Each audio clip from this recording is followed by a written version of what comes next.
What's the deal, family? Welcome back to the Real Extraction channel on YouTube. It's your boy Sean, and we here with another banger for y'all, man. So look, how one mass shooting changed the UK's gun laws forever. Okay, man, we about to run this up. This was sent to me on Instagram at Sean W. Tyler. Get at me over there. Any requests, any videos you want me to react to, check out. I think I could do well on. All right. It's a pretty self-explanatory title, man. How one mass shooting changed the UK's gun laws forever. All right. One thing we don't hear about is mass shootings outside of America. Over here in the U.S., outside of here, you don't really hear about mass shootings too often anywhere else. You might have them pop up in different places in the world, but very rarely. I mean, you get at least a couple every month, if it seems like, in America, right?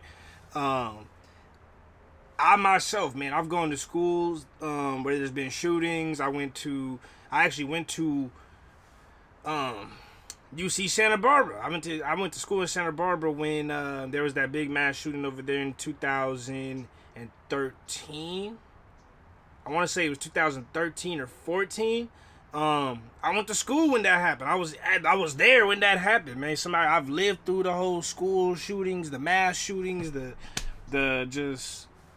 I've lived through it, man. It's a crazy situation. So we're going to check this out, see what they're talking about as far as the UK goes, man. If you guys got other videos, like I said, send it to me on IG. Hit that like button, subscribe for more videos. Okay, let's get it. See what they're talking about. People are getting shot all around. That's from Columbine. This right here is from Columbine. I'm 95% sure. This ain't UK. Hundreds of students ran for their lives. We didn't think this would ever happen. The shooting at an elementary school in Newtown, Virginia Tech. Parkland Columbine High School. A total of 15 people. 33 dead. 20 children, 7 adults. Notice how that's like all America right there. We could have a mass shoot every day and I still feel like the gun laws would not change. More than 240,000 US students have experienced gun violence at school since Columbine in 1999. But in the UK, it's a different story. Private ownership of all handguns and semi-automatic rifles is banned, a concept unimaginable in America. But how have these two I can't even process what that even means. Like, obviously I get it. I'm not retarded. You American, you stupid. You don't know what that means? I know what the hell they mean. What I'm saying is, like, I can't even fathom that. Because it's never a thing. You know what I mean? I got mine. I'm trying to get mine. You know what I mean? That's how it be over here. You got to make sure you got yours. Because everybody got them. So if you don't got one, you caught lacking. It's a wrap. You literally have to have one just because of everybody else having one. That's how crazy it is over here. It's not even like a thought to not have one. inextricably linked nations ended up with such vastly different attitudes on guns? And how did this massive change in the UK even happen? To understand, we have to go back to 1996, when the Dunblane massacre changed everything. Grief, shock and disbelief in the Scottish town of Dunblane. A former scout leader with a grudge. It is a tragedy without precedent. 16 tiny children died right there at Dunblane Primary School. The massacre, carried out by a man who had licenses for his guns, was enough to change the UK's gun laws forever. What's truly amazing is that by the end of the next year, it became illegal to own a handgun in the UK. But how did the UK get to that point so fast? It was mainly due to the activism from those personally affected by the attack. My daughter Sophie was one of the 16 young children who were shot dead at Dunblane Primary School. She and I were on our own. She was my only child. Damn, bro, come on, dog. I'm an only child. But man, come on, bro. It'd be so wrong when it's at like the primary school, like the little kids, bro. Like, come on, bro. Like, that's not it right there. That's not it, dude. Like, little kids are so helpless, so defensive, so innocent, have seen so little of of life so far. You know what I mean? I'm not saying it's like, oh, it's better if it's college kids instead of... But it is, though. I'm not trying to say that, but it is. It is better if it's not... It's not better. It's just as bad. but it's like a different type of bad. It just hits so much worse when you know there's just little kids that are defensive. They don't even know what's going on. They don't even have like the life experience to even react to help themselves at least. You know what I mean? Like that's where it's like, come on, bro. Primary school. Dr. Mick North was an academic before the shooting, but after he found it impossible to return to that life. So he devoted himself to making sure other parents never had to experience his agony by becoming a gun control activist. Hi. One of my initial reactions after Dunblane was a feeling that this should never have happened because the guns that the perpetrator used have been too easy to come by. Dr. North combined forces with other people who were touched by Dunblane, like former Scottish Labour MP Richard Simpson. Now, he was a doctor at the local hospital at the time, but then after that experience, he changed his entire career, became a Labour MP, and helped to lead the motion to change the gun laws in the UK. What I discovered was that the then Conservative government was in the process of actually seeking to deregulate the process by which guns were regulated in the United Kingdom. And that really made me very annoyed. These two men were part of a movement fighting to be heard by politicians. Residents of Dunblane and relatives of victims started speaking out and organising public relations campaigns and creating petitions.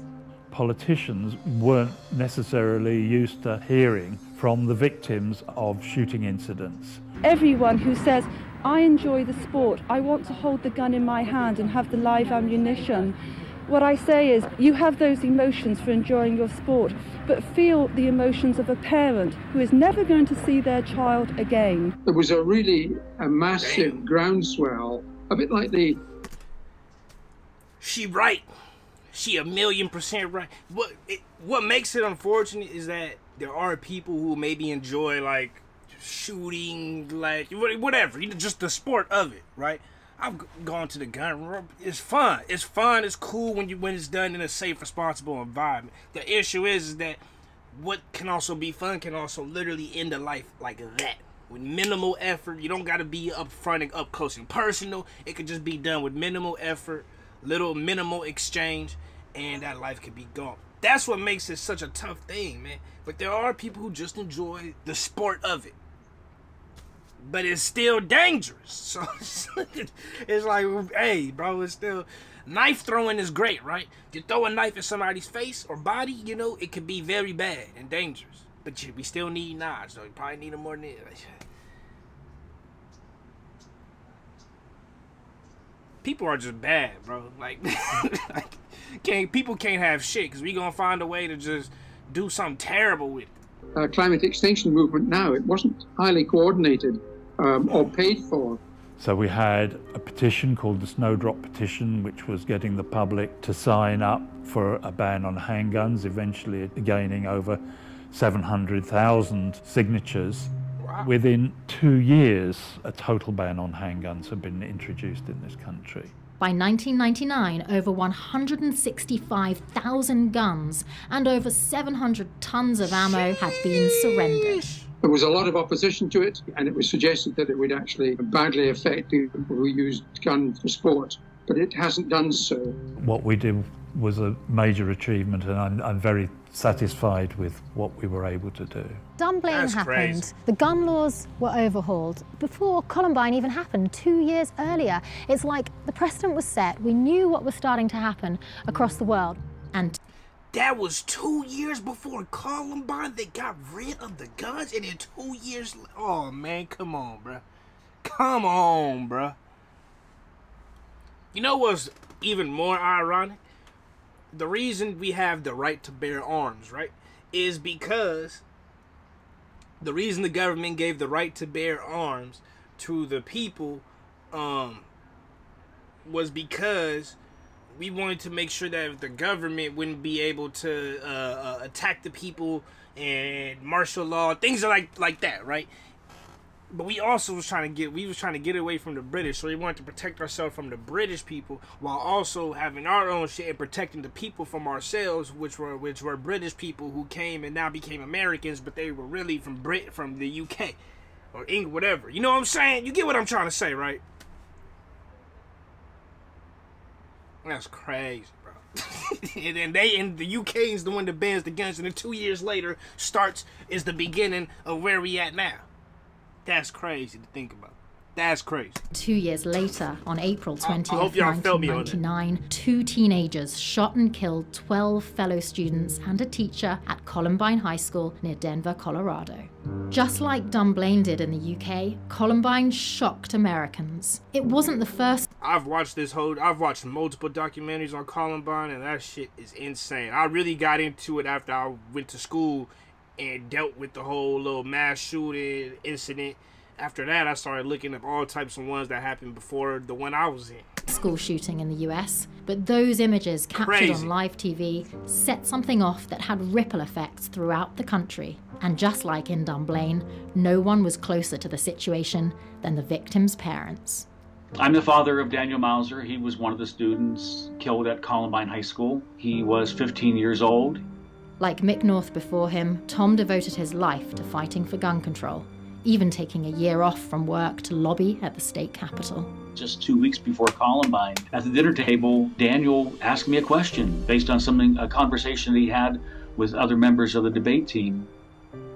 He said, "Dad, did you know there were loopholes in the Brady Bill?" Brady Bill is a national law that requires background checks to purchase a gun. And I just kind of blew it off. He was then killed with a gun that was purchased through a loophole in the Brady Bill. That's how could I not crazy. act on that? To me, that was very prophetic. And it made me realize that when we have loopholes like that, when we have so much carnage in this country, we have to do something about it. I became very vocal, active. And Tom did make some very real progress on a state level soon after, helping to introduce a bill to close the same gun show loophole he and Daniel had discussed over dinner. Oh, so that loophole, I know about that loophole. It used to be where if you went to a gun show, you could just buy a gun without having really to do any paperwork or none of that.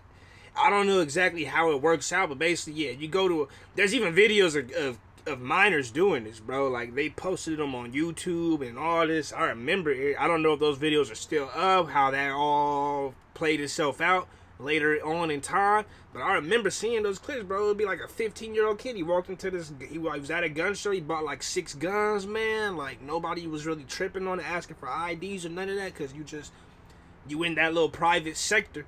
Everybody kind of, what's understood don't got to be explained, you know what I mean? So they all kind of, you know, I don't say nothing, I don't know nothing. You ain't seen nothing, I ain't seen nothing. I don't know nothing. Who knows what is? Who? So, you know what I mean? Don't ask, don't tell.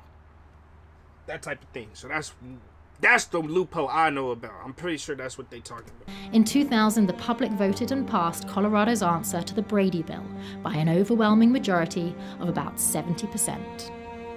I felt that I did something to honor Daniel. I did something in response to something he brought up to me. But this small victory at the state level in Colorado was overshadowed by strong national backlash against gun safety laws. Barely a year after Columbine, then NRA President Charlton Heston gave this famous threat. From my cold, dead hands. In America, we are so wrapped up in individualism and rights that we say, well, no, we can't do that because it might possibly affect my rights. And for a lot of people... Hey, the Second Amendment, bro, the right to bear arms. That's a tough one. We got such a fucking corrupt government. Mess around, it might be over for us if we let this. Hey, I don't know, man. I don't know. Don't take nothing I'm saying to the heart, bro. I'm just observing, throwing out a few opinions here. That's more important than what could possibly happen to them or their neighbors. It's a cultural issue that is very starkly different between us and other nations. I think it's shameful in the U.S. It's because other nations have more of their own culture, I guess. Like, if you from Africa, you African, bro. You from China, you Chinese, bro. You got your you from here, you Brazilian, you Brazilian. Right? But when you in America, there's not like an American, right? all Americans are people who come from either, originally their peoples come from Africa, their peoples come from China, their peoples come from Ireland, their peoples come from over here, from Italy, their peoples come from over there, Brazilian, Argentinian, right? Mexican even, right? You got Americans who's Mexican. You know, you get what I'm saying? You got Americans who's Chinese, you got Americans who's African, you got Americans who's Canadian, Americans who's, but what is it? America, right? So then you got this whole idea of individual, because at the end of the day, you could be Japanese American, but half your family's still in Japan. You know, you first generation, second generation or something. So your grandparents are still over there, your uncles and aunts will still be over there. So you can always got that tie to Japan. Yeah, you from America, you live in America, you grew up on American culture, but you always, depending on your parents and your family dynamic and situation, you still gonna have those ties back to Japan. That's why I think there's so much individualism in America, is because we're not really, there's no like extreme tie to like I'm American. You know what I mean? Unless you like white or something. Y'all gotta feel me on what I'm trying to explain there, but there's no real tie to it. It won't be for another 50 to 100 years when an American literally has become its own like race due to so much race mixing and stuff like that. So many mixed races. American becomes its own thing, its own identity, and not just a melting pot of all other identities. Hope that makes sense. Sorry if that was too much. That we have failed to really react in any significant way. Since Columbine, the narrative in the US around gun rights and gun control has only become more polarizing. Restricting law-abiding Americans from acquiring guns is obviously unconstitutional. Is it time to repeal the Second Amendment? The left has their rigid, radical, anti-gun agenda. Hell yes, we're going to take your AR-15, your AK-47. In the US, barely any federal gun control laws have passed since Columbine. In fact, experts say the most significant change in gun law is when politicians let a Clinton-era assault weapons ban expire in 2004, making assault weapons like AR-15s legal again. Since then, the AR-15 has been used in almost every notable mass shooting in America. And the problem continues to get worse. The US has more firearms per person than any other country in the world. And it's the only country in the world that has more guns than people. And the US gun homicide rate is 25 times that of other high-income countries, including the UK. The main problem is not necessarily the Second Amendment, but how that has been interpreted.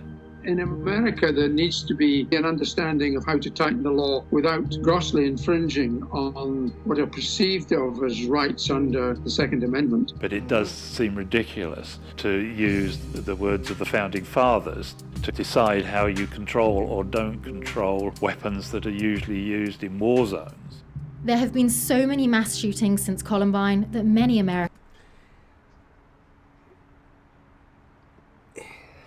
See, where the whole, there's so much weight, bro, on like the Bill of Rights and the Constitution and the amendments and all this. There's so much weight on that, bro. Because you gotta realize, if they can just say, this is how I can assume people could think of this, on even no matter what side you sit on, you could think about this and it makes sense, right? If they can easily say, well, you know what, let's get rid of the Second Amendment, the right to bear arms. There is no more right to bear arms, right? Now I'm looking at the first, like, yo, just think about this, right? Now I'm looking at the First Amendment, which is the right to freedom of speech, press, you know, all that stuff, right? What if they just one day say, fuck it, fuck the First Amendment too, we don't want nobody saying nothing. I'm just saying. Now let's look at the Fourth Amendment, the right to a due process. Let's look at the Fifth Amendment, the right to the right to fair trial, remain silent, stuff like that, right? Let's look at the 13th Amendment, which abolished slavery. What if they say, you know what? We need some more money. Let's redo the 13th, bro. It don't make no sense. Society. Look at society, bro. We need slavery back so we can make money and so we can pay China back all the debts. Now, I know these are extreme cases and they're like very out there thoughts, but I can see somebody who's saying, well, if they could just take away the second, why can't, what if they just start taking away other amendments?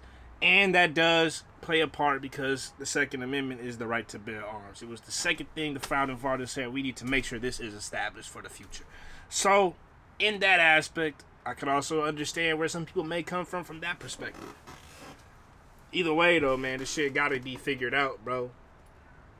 And y'all know it needs to be done. It's just a matter of how it's gonna get done right to where everybody's cool with it. Americans feel hopeless about reform. The fact remains, however, that 61% of Americans do support stricter gun laws. And there are many potential changes, such as closing the gun show loophole or restricting assault weapons, that would make a huge impact and would not go as far as a total ban on firearms. It takes a long time sometimes. It's not just changing the laws. You also have to change culture to get people to be willing to change the laws.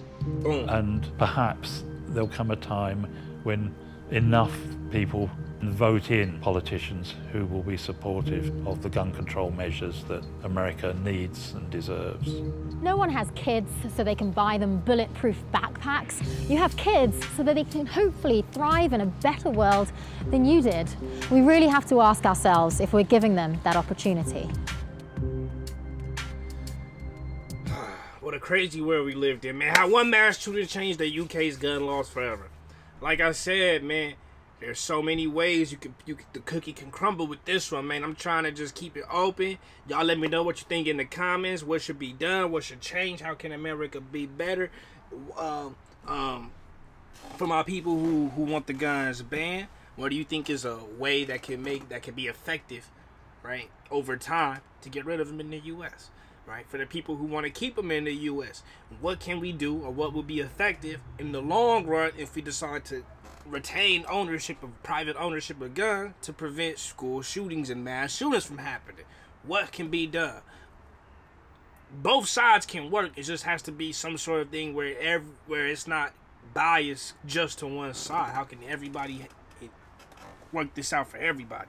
Anyways, have a good dialogue in the comments, man. Please be respectful, man. Rest in peace to anybody who's lost their life, anybody who's experienced a mass shooting, lost somebody from a mass shooting, almost was attacked, or lost your own life in a mass shooting, man. I've been there. If you got something you want to talk about in the comment or in a private situation, get at me on Instagram. Sean W. Tyre. That's it, man. Love y'all. Appreciate y'all. Remember to keep it real. Real's rare. Will always reaches everyone. Next time. Peace.